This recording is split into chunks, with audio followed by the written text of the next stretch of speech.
네, 모레가 8월 15일 78주년 광복절입니다. 이 광복을 문자 그대로 해석하면 빛광자에 돌아올 복 또는 회복할 복자라고 하죠. 이 돌아올 복자를 쓰거든요. 그래서 광복을 문자 그대로 해석하면 빛으로 돌아오다, 이런 뜻을 가지고 있어요. 그래서 오늘 제목이 빛으로 돌아오라, 이 말씀입니다. 따라 볼까요? 빛으로 돌아오라. 네, 빛으로 돌아와야 될 줄로 믿습니다. 지난 2000년 시드니 올림픽 때 호주 원주민인 아보리진 출신 캐디 프리맨이라고 하는 육상 선수가 화제가 된 적이 있습니다. 시드니 올림픽 조직위원회에서는 호주 백인들과 원주민들의 화합과 평화를 추구한다는 것을 전 세계에 알리기 위해서 이 아보리진 출신의 그 선수를 성화 최종 점화자로 선정하였기 때문에 이 매스컴이 앞다투어 그녀를 취재하고 또 홍보하였습니다. 그녀는 이미 호주 선수로서는 처음으로 지난 97년 아테네 선수권 세계대회에서 정상에 올랐고, 이 시드니 올림픽에서도 여자 400m의 강력한 우승 후보였습니다.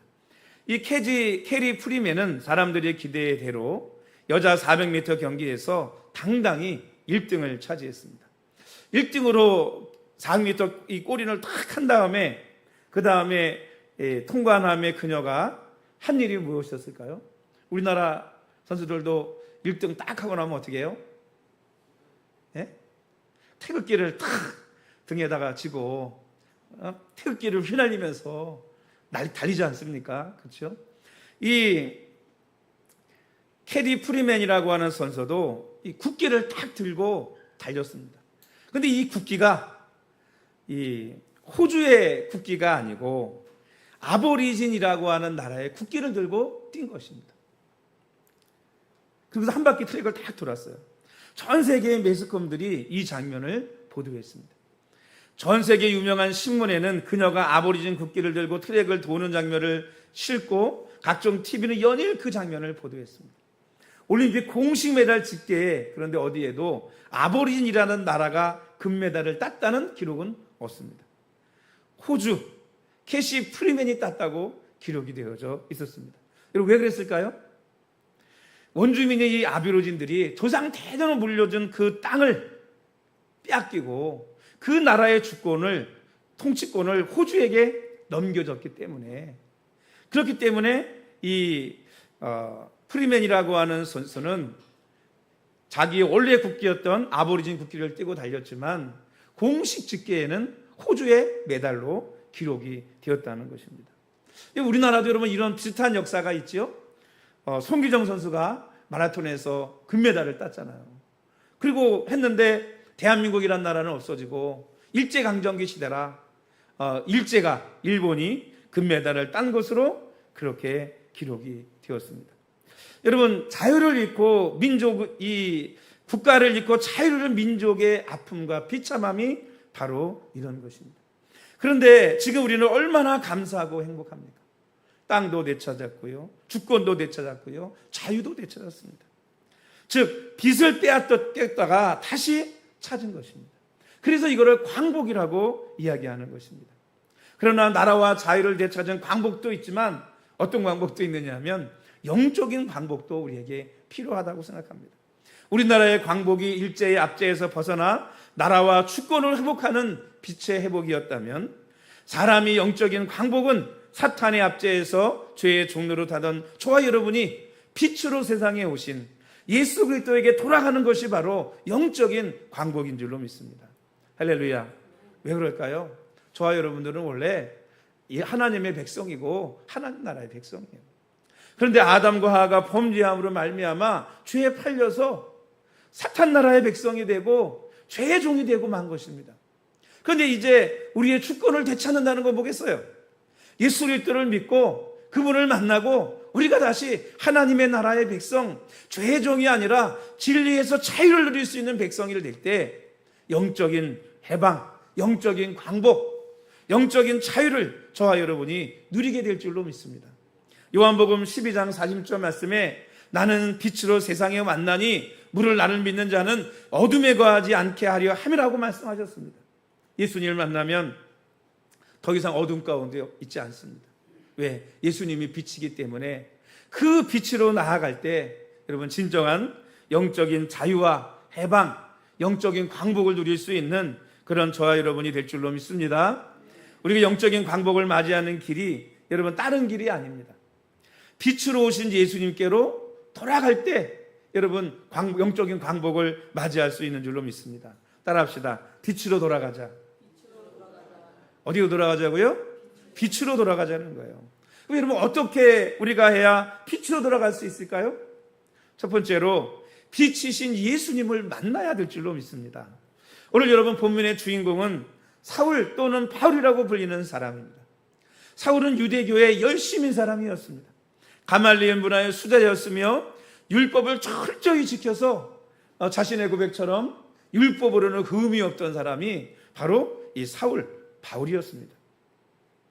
사울은 예수님을 죽인 바리새인들과 협력하고 있었고 초대교회가 유대인의 전통을 위협한다고 생각했습니다. 더욱이 하나님의 말씀 율법을 비추어 볼 때 십자가에 죽은 예수는 저주받은 인물이라고 생각했어요. 왜냐하면 신명기 21장 23절에 나무에 달린 자는 하나님의 저주를 받았다라고 기록하고 있기 때문입니다. 그런데 예수님의 추종자들을 보니까 아니 나무에 달려 저주받은 하나님께 저주받은 사람을 추종하고 믿고 따르는 거예요. 사울이 볼 때 이건 너무너무나 잘못되고 어리석은 일이었습니다. 그러니까 어떻게 해요? 이 문제를 해결하려니까 저들을 죽여야 되고 잡아야 되고 개종시켜야 되고 해야 되는 거예요. 이 사울이 볼 때. 그래서 스데반 집사님이 죽임을 당할 때에도 돌에 맞아 순교할 때에도 가장 앞장서서 돌을 던지고 주도했던 사람이 사울이었어요. 사도행전 8장 1절에 보면 스데반 집사님이 돌에 맞아 순교할 때 스데반이 죽임당한 것이 마땅하다고 생각했습니다. 사울은요. 마땅하다고 생각했어요. 그리고 자신의 신념대로 예수 믿는 사람들을 원전까지 다니며 잡기 위해서 다녔습니다. 우리 9장 오늘 본문 1절 2절 말씀 한번 읽어볼까요?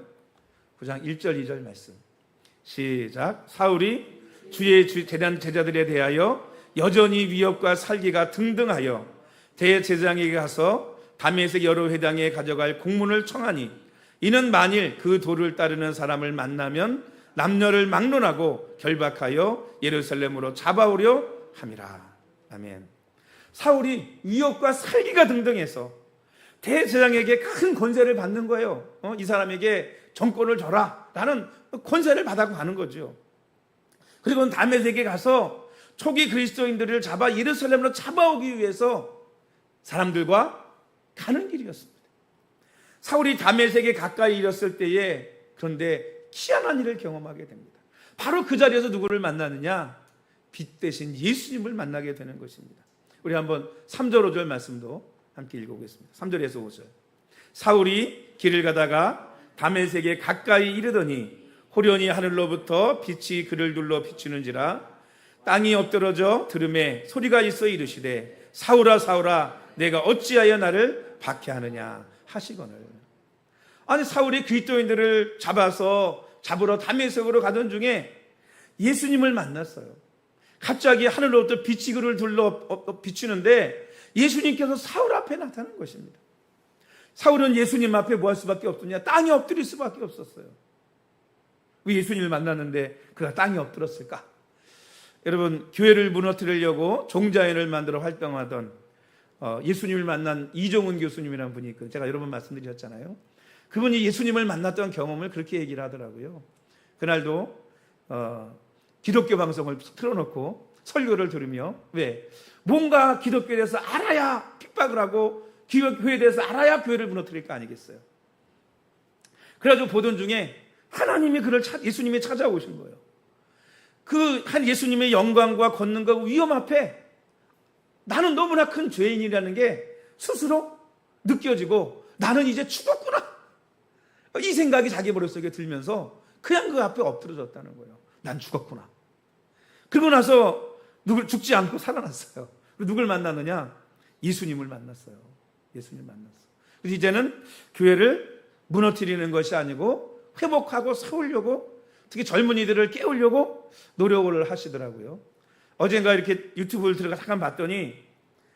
거기 보니까 이제는 이종훈 목사라고 돼 있더라고요. 목사. 예수님 만나고 이제는 뭐가 된 거예요? 목사님이 된 거예요.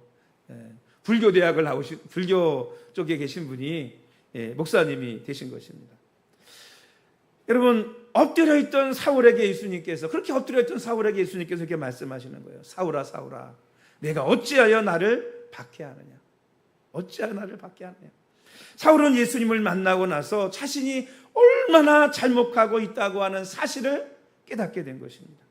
그리고 이 바리새인들, 제사장들의 말이 다 거짓이고 잘못된 것이고, 자기가 그렇게 핍박하고 죽이려고 했던 그리스도인들의 말이 진리이고 옳다는 사실을 알게 되었습니다. 정말 예수님의 죽으셨다가 부활하신 것이 거짓이 아니고 진리라는 걸 깨닫게 되었습니다. 왜? 자기 자신이 누구를 만났어요? 예수님을 만났잖아요. 그러니까 깨닫게 된 것이죠. 깨닫게 된 것이에요. 여러분, 저는 그렇게 이게 전도하고 할 때 보면 아무리 전도해도 교회 나가야지요. 교회 나가면 좋지요. 얘기하면서 교회를 나오지 않는 분들을 때로는 이해가 되기도 합니다. 또 교회를 나오고 예수님을 믿으면서도 그저 그냥 종교생활, 시간 있으면 오고 바쁘면 안 오고, 교회 와서도 딴짓하고 앉아있다가 그냥 시간 때우고 가고 하는 그런 모습을 볼 때 이해는 되지만 너무나 안타까운 거예요. 왜 그럴까요? 교회를 다니고 있지만 열정과 뜨거움도 없고 믿음 없는 종교생활 하는 분들을 볼 때 너무 특히나 안타까워요. 왜냐하면 물론 이해는 되지만, 그러나 이해가 되는 것하고 안타까운 것하고는 좀 다른 것 같습니다. 여러분, 이해가 되는 것은 뭘까요? 예수님을 만나야 되는데 예수님을 제대로 만나지 못하니까 이 신앙생활이 아니라 그저 종교생활을 하게 되고, 또 아무리 예수님을 전하고 들어도 예수님을 만나야 되는데 예수님을 만나지 못하고 나니까 그저 그냥 교회는 그저 주일날 할 일 없는 사람들이 종교생활을 하러 갔다 오는 곳으로 생각하고, 그저 시간 되면 오고 시간 안 되면 안 오는 곳으로 생각할 때, 여러분, 얼마나 이것이 안타까운 것인지 모릅니다. 왜냐하면 빛 대신 예수님을 영접하지 못하면 어둠 속에 다니다가 지옥에 간다고 생각하면 이게 얼마나 안타까운 일입니까? 여러분, 빛 대신 예수님을 만날 수 있는 성도들이 되시기를 주의 이름으로 축원합니다. 이건 다른 거 없어요. 만나야 되는 거예요. 만나야 되는 거예요. 최종원 교수처럼 교회는 잘못된 단체야, 교회는 사회 악이야, 이렇게 생각하고 핍박하고 무너뜨리던 사람이 예수님을 만나고 나니까 뭐예요? 교회가 세상에 빛이고 교회가 세상의 희망이고, 만나고 나니까 뭐가 잘못됐고 뭐가 진리인지를 가르쳐주지 않아도 스스로 알게 되는 거지 않겠습니까? 여러분, 아무리 설명하고 믿어라 와라도 중요한데, 물론 와야 믿음이 생기고 들어야 믿음이 생깁니다. 근데 정말 중요한 건 뭐냐면 그 뜻은 예수님을 만나야 되는 거예요. 하나님의 살아계신 게 믿어지고 만나져야 되는 것입니다. 그러면 여러분, 교회 나오지 말라 그래도 나오게 돼 있고, 그렇죠? 예수 믿지 말라 그래도 여러분 믿게 돼 있어요. 왜? 그 주님이 살아계시고 천국과 지옥이 있으니까. 요즘 시대는 여러분, 교회도 정말 잘 선택하고 다녀야 된다고 생각합니다. 정통교회에서도 주변에 있는 교회 가운데도 천국과 지옥이 없다 그래가지고 교회가 팔짝 뒤집어진 교회가 있어요. 천국과 지옥이 없으면 뭐하러 교회 다닙니까? 이 좋은 날 가족들과 함께 여행 다니고 놀러 다니지. 여러분, 예수님을 만나서 여러분 빛 대신 예수님께 나와야 어두움 가운데 빛을 찾을 수 있고 또 자유를 누릴 수 있고 진정한 신앙생활, 믿음생활 저와 여러분들이 할 수 있는 줄로 믿습니다. 믿음 없는 자녀들, 가족들 있잖아요. 다른 거 없어요. 교회도 나오게 만들어서 자꾸 예배 듣고 말씀도 듣게 해야 되겠지만, 여러분 기도해야 될 게 뭐냐면 예수님 만나게 해달라고, 하나님 만나게 해달라고 기도해야 돼요. 여러분, 예수님 만나고 하나님 만나면 삶이 바뀌어지고 신앙이 바뀌어지는 줄로 믿습니다. 할렐루야. 신앙이 바뀌어지는 거예요. 빛 대신 예수님 만나서 참된 신앙생활 할 수 있는 우리 성도들이 되시기를 주님의 이름으로 축원합니다. 두 번째는 뭐냐면 예수님이 누구인지 알고 믿어야 됩니다. 우리 5절 말씀을 다 같이 한번 읽겠습니다. 5절 시작. 대답하되 주여 누구시니이까? 이르시되 나는 내가 박해하는 예수라. 아멘. 사울아 사울아 내가 어찌하여 나를 박해하느냐고 물으시는 예수님의 물음에 사울은 누구시냐고 물었어요. 그때 예수님께서 사울에게 말씀하기를 나는 내가 핍박하는 예수라는 거예요. 여러분, 예수님이 누구신지 알고 믿는 것이 중요합니다. 부활하신 예수님을 만난 사울은 드디어 예수님이 누구신지 알게 되었습니다. 자신이 박해하고 또 믿는 사람들을 박해했던 핍박했던 그 예수님이 하나님의 아들이시오 메시아 곧 하나 그리스도이심을 이 사울이 믿게 되었다고 하는 것입니다. 요한복음 17장 3절에 보면 영생은 곧 유일하신 참 하나님과 그의 보내신 자 예수 그리스도를 아는 것이라고 했습니다. 예수님이 누구신지를 아는 것, 그게 바로 영생이에요. 여러분, 예수님을 바르게 알 수 있는 성도들이 되시기를 주님의 이름으로 축원합니다. 예수님은 성자가 아니고 소크라테스 부처와 같은 성인이 아니고 하나님의 아들이십니다. 우리의 구원자이십니다. 우리의 메시아이십니다. 할렐루야. 살아계신 하나님이신 것입니다. 사울이 예수님을 만나고 예수님이 누구인지 정말 하나님의 아들 예수 그리스도를 믿고 깨닫게 됐을 때 이 사울은 예수님의 십자가에 죽으신 것이 예수님이 저주받은 것이 아니라 오늘 내 자신이 저주받아야 될 것인데 나를 대신해서 예수님께서 저주받았다는 사실을 깨닫게 된 것입니다.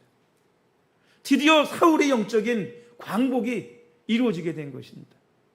사울의 모든 죄가 씻음바 되었으며 구원받고 율법에서 자유를 누리게 되었으며 천국 백성이 되었고 예수 그리스도의 사도가 되었는 줄로 믿습니다.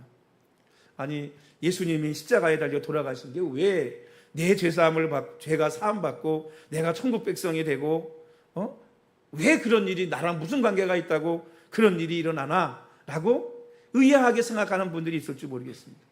근데 여러분, 78년 전에 우리나라가 광복했을 때 여러분, 사실 독립운동도 하고 전쟁도 했지만 우리의 힘으로 광복을 한 게 아니에요. 실질적으로 어떻게 광복했어요? 우리나라가 미국이란 나라가 원자폭탄을 일본에다가 두 방 빵빵 터뜨리니까 일본이 항복했어요. 전쟁에서 이긴 건 미국인데 오늘 우리도 뭐가 된 거죠? 해방이 되고 광복이 된 것입니다. 여러분, 예수님의 십자가의 부활은 사탄에게 있어서 영적인 원자폭탄과 같은 것입니다. 예수님께서 십자가에서 죽으셨다가 부활하심으로 마귀의 최후의 권세, 어떤 권세예요? 사망 권세. 그 사망 권세를 깨뜨리고 승리하셨기 때문에 예수님을 믿는 우리에게도 뭐가 찾아온 거예요? 영적인 광복이 찾아오게 된 것인 줄로 믿습니다. 할렐루야. 영적인 광복이 찾아온 거예요. 이 사도 바울은 다메섹에서 예수님을 만난 후에 다메섹의 회당에 가게 되었습니다. 그래서 우리 본문이 읽지 않았지만 20절에 가면 이 다메섹의 회당에 들어가서 예수 믿는 사람들을 삭출해가지고 잡아가려고 왔던 이 사울이 뭐라고 증거하냐면 즉시로 예수님이 하나님의 아들 그리스도라고 전파했다라고 기록하고 있어요. 이제 예수님이 누구인지를 사울이 확실하게 알고 이제는 자기가 핍박했던 그 복음을 누가? 자기 자신이 사도가 되어서 전하는 사람이 되었다는 것입니다. 오늘 여러분, 사울처럼 예수님을 하나님의 아들 그리스도라 믿고 증거하는 성도들이 되시기를 주님의 이름으로 축원합니다. 증거해야죠. 세 번째는 뭐냐면 여러분, 우리 하나님의 백성들이 된 천국 백성이 된 저와 여러분들은 예수님 말씀, 하나님의 말씀대로 살아야 할 줄로 믿습니다. 우리 6절 말씀 한번 다 같이 읽어볼까요?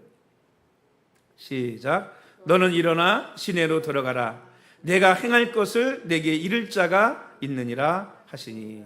아멘. 사울에게 예수님은 시내로 들어가라고 했습니다. 그러면 내가 무엇을 해야 할지 알려줄 사람을 만나게 된다는 것입니다.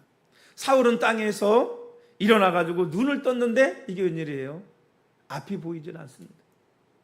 그래서 같이 갔던 사람들이 이끌려가지고 다메섹에 가서 사흘 동안 먹지도 않고 말도 하지 않고 물도 마시지 않고 그러고 있었습니다.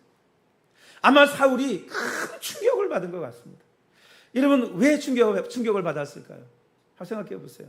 그리스도를 박해하고 믿는 사람들을 핍박하고 심지어 스데반 집사님을 죽이는데 앞장섰고 또 그렇게 예수님 믿는 사람들을 잡으려고 혈안이 되어가지고 죽이기 위해서 살기가 등등했던 그가 하나님의 아들 예수 그리스도를 만나고 나니까 내가 핍박했던 그분이, 내가 그렇게 욕했던 그분이 누구예요? 나를 위해 이 땅에 오신 메시아이고 그리스도이고 하나님의 아들인 거예요. 그리고 내가 그분의 제자들을 죽이고 그분의 제자들을 핍박한 거 아닙니까? 여러분, 율법에 흠이 없다고 하나님의 말씀대로 살았다는 이 사울이 얼마나 큰 충격에 여러분 빠져 있겠습니까? 그런데 예수님께서 사울을 위해서 아나니아라고 하는 제자를 준비하셔서 사울에게 보냈습니다. 이 아나니아도 사울에 대해 너무 잘 알고 있었기 때문에 주님, 그 사람이 누군지 알고 그 사람에게 나를 가라고 하십니까? 나 죽어요. 그런데 예수님께서 뭐라고 말씀하세요? 가라. 그는 이방인과 임금들과 이스라엘 자손을 위해서 준비한 나의 그릇이라는 거예요. 그 나를 위해 얼마나 많은 고난을 당하고 얼마나 많은 복음을 전할지를 내가 안다라고 말씀하시는 거죠. 그래서 아나니아가 순종하고 사울에게 가서 안수기도 하면서 이렇게 기도해요. 예수께서 나를 보내어 너로 보게 하시고 성령으로 충만케 하신다. 그랬더니 이 기도를 받은 사울의 눈에서 비닐 같은 것이 벗겨지면서 눈이 보게 되었고 성령 충만하시게 되었습니다. 여러분, 그리스도인들은 말씀대로 살 때 삶에 평안하고 행복하고 모든 문제들이 주님 안에서 해결되어지고 전화기복의 역사가 일어나게 되는 줄로 믿습니다. 사도 바울이 순종했더니 다시 눈을 뜨게 되었고 성령 충만하게 되었고 복음 전도자가 되었고 사도가 되었고 또 사울에서 바울이 되었습니다. 뭐 사울과 바울이 똑같은 이름이라고 합니다. 어떤 말로 쓰느냐 다르다고 하는데 저는 그렇게 생각해요. 똑같은 말이지만 이 사도행전 어느 날 갑자기 사울이라고 쓰다가 어느 날 갑자기 바울로 바뀌거든요, 이름이. 근데 그것도 똑같은 뜻이지만 라틴어를 읽었냐 뭐를 읽었냐 따라서 사울도 되고 바울도 되지만 그렇게 다르게 읽은 데는 성경이 의도하는 뜻이 있다고 생각해요. 왜냐하면 사울은 어떤 사람이었어요? 예수님 만나기 전에 사울은 포행자고, 자기 고백처럼 포행자요, 핍박자고, 살인자고, 그렇죠? 죄인이었잖아요, 하나님 앞에. 근데 바울은 어떤 사람이죠? 예수님 만난 사람 다음에 바울로 이 성경이 기록하잖아요. 바울은 어떤 사람이었어요? 여러분, 하나님의 위대한 사도였습니다. 우리가 있는 신약성경을 가장 많이 기록한 인물이고 또 이 결혼도 하지 않고 가는 곳마다 교회를 세웠던 사람이고 또 죽은 자를 살리고 수건만 던져도 귀신이 떠나갈 정도로 어마어마한 하나님의 기적과 역사를 일으켰던 위대한 사도였다는 것입니다. 여러분, 일제 강점기에는 일제가 만들어 놓은 법대로 살 수밖에 없습니다. 그렇지 않으면 잡아갔잖아요. 핍박했잖아요. 그러나 해방이 된 후에는 더 이상 일제의 법대로 살아갈 필요가 없어요. 이제는 무슨 법대로 살아가면 돼요? 저와 여러분들은 이제는 옛날 일제에 있었던 우리가 아니고 대한민국의 국민이기 때문에 어느 나라 법대로 살면 됩니까? 대한민국의 법대로 살면 되는 거예요. 여러분, 빛 대신 예수님을 믿고 구원받은 사람은 이제 천국 백성이 되었기 때문에 천국의 법대로 살면 되는 것입니다. 할렐루야. 그 천국복이 뭘까요? 바로 성경이죠. 하나님의 말씀대로 지키며 살면 되는 것입니다. 그런데 성경이 너무 분량도 많고 이걸 다 어떻게 지킬까 하고 걱정하는 분이 계실 텐데 사실 율법이 그랬거든요. 그 수많은 율법을 다 지킨다는 게 불가능했어요. 그런데 이 사울이라고 하는 사람은 그걸 다 지켰다는 거 어릴 때부터. 근데도 누구를 몰랐어요? 예수님을 몰랐어요. 예수님께서 오셔가지고요 율법을 또는 하나님의 말씀 아주 간략하게 말씀하셨습니다. 율법을 한마디로 말하면 뭐라고 그랬어요? 구약성경 한마디로 말하면 사랑이라고 그랬잖아요. 사랑. 그죠? 저는 예수님의 말씀을 생각할 때 딱 세 가지만 지키며 살면 성경대로 살 거라고 생각합니다. 뭐냐? 믿음대로 살아라. 따라합시다. 믿음대로 살아라. 두 번째, 사랑하며 살아라. 세 번째, 거룩하게 살아라. 이게 뭐냐? 말씀대로 사는 거예요. 로마서 14장 23절 말씀에 믿음을 따라 하지 않은 것이 다 죄인이라 그랬어요. 그러니까 우리가 지켜야 될 법은 믿음의 법인 거예요. 믿음대로 안 살면 우리는 지금 뭐 하는 거예요? 범죄하고 있는 것이에요. 또 마태복음 24장 12절 말씀에 불법이 성함으로 많은 사람이 사랑이 식어지리라. 그러니까 사랑하지 않는 것이 불법이에요. 예수님께서 요한복음 14장 4절 말씀에 세 계명을 주노니 서로 사랑하라 그랬잖아요. 첫째는 하나님 사랑이고 두 번째는 이웃 사랑이고.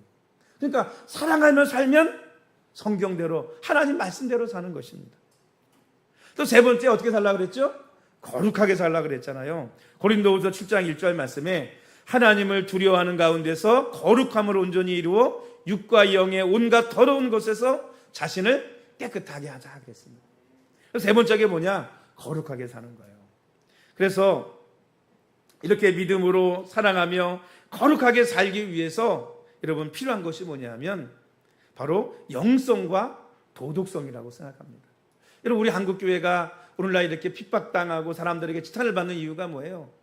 영성은 있었는데 뭐가 있었느냐? 도덕성이 무너졌어요. 그러니까 지탄받는 거예요. 믿음으로 사랑하며 거룩하게 사는 사람을 성경은 뭐라고 한마디로 얘기하냐면 경건한 사람이다 이렇게 얘기합니다. 경건한 사람. 따라합시다. 경건한 사람. 네, 경건한 사람이에요. 야고보서 1장 2절 말씀 보면 하나님 아버지 앞에서 성결하고 더러움이 없는 경건은 곧 고아와 과부를 그 환난 중에 돌보고 또 자기를 지켜 세속에 물들지 아니하는 그것이니라. 이렇게 말씀하고 있습니다. 그러니까 참된 경건이라는 게 뭐예요? 고아와 과부를 돌아보고 핍박하는 자를 돌아보고 환난 중에 돌아본다. 이 도덕성을 얘기한다고 볼 수 있고 자기를 지켜 세속에 물들지 않게 한다. 이 영성을 말한다고 볼 수 있어요. 그러니까 도덕성과 영성이 함께해야 뭐냐? 그게 경건한 사람이에요. 영성만 있고 도덕성이 없어. 이거 여러분 건강한 사람이 아닙니다. 반대로 영성은 없는데 도덕적으로 사는 사람이 있잖아요. 사람들 잘 도와주고 돌봐주고 어려운 사람 보면 못 지나가고. 그렇다고 그 사람이 거룩하고 경건한 사람이냐? 그렇지 않아요. 뭐가 없기 때문에? 영성이 없기 때문에. 왜? 누구나 다 죄인이고 그 죄를 씻지 않는 이상 여러분 죄인인 게 변함이 없거든요. 영성이 있어야 우리의 죄를 영적인 죄를 씻고 도덕성으로 우리의 삶을 이 세상에 나타내는 사람이 바로 경건한 사람이라고 볼 수 있습니다. 78주년 광복절을 맞이해서 우리나라 대한민국의 광복을 기념할 뿐만 아니라 영적인 광복을 누릴 수 있는 우리 성도들이 되시기를 주님의 이름으로 축원합니다. 빛 대신 예수님께 돌아와야 돼요. 돌아가야 됩니다. 그리고 그분이 누구인지를 알고 믿어야 됩니다. 그리고 이제는 천국 백성이기 때문에 천국의 법을 따라 경건한 그리스도인들이 될 수 있는 우리 모든 세길교회 성도들이 되시기를 주님의 이름으로 축원합니다. 따라 합시다. 빛으로 돌아가자. 경건한 사람이 되자. 기도하십니다.